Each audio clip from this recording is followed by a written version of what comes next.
ready? Start.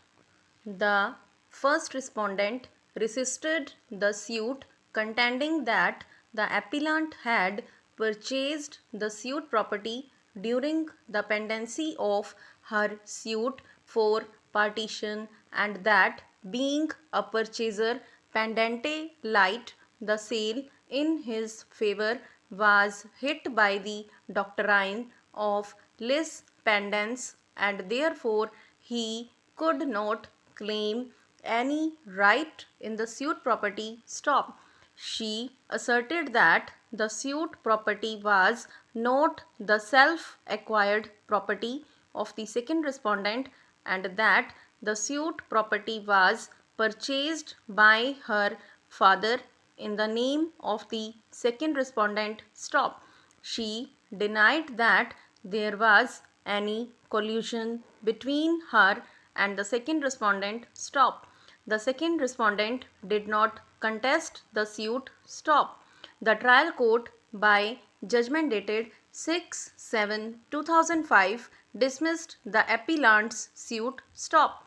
It held that the suit property was not the self-acquired property of second respondent, and that there was no collusion between first and second respondents, and that the appellant, having purchased the suit property under sale dated 11/4/1990 during the pendency of the suit for partition filed by the first respondent against the second respondent, the sale in his favor was hit by the doctrine of lis pendens, and therefore the appellant did not get any title to the suit property, and he was not entitled to the relief of declaration and injunction sought by him. Stop.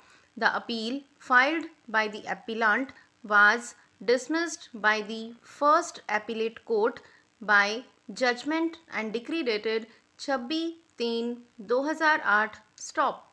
The second appeal filed by the appellant was dismissed by the High Court by the immugned judgment dated 1/9/2009 by holding that appellant was a pendente light purchaser, attracting the doctrine of lis pendens under section 52 of Transfer of Property Act 1882, and therefore the courts below were justified in ignoring the purchase by appellant. Stop. Feeling aggrieved, the appellant filed the present appeal. Stop. The partition suit was decreed, holding that the first respondent was entitled to half share in the properties which were the subject matter of partition suit, including the suit property. Stop. In the final decree proceedings, an equitable division was made, accepting the report of the commissioner who had divided the suit property as per the sketch, resulting in approximately 3/4 of the suit property being allotted to the first respondent, and only the remaining 1/4 of the suit property being allotted to the second respondent. Stop.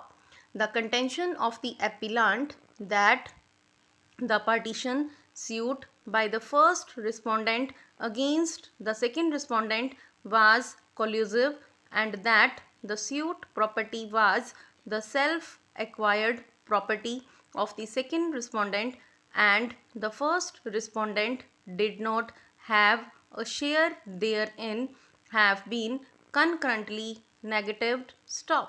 The alternative contention of the appellant that even if the first respondent had a half share therein, the division and allotment of the properties in the partition suit ought to have been made in a manner that the entire suit property was allotted to the share of second respondent to work out equities was also negatived by the quotes below. Stop.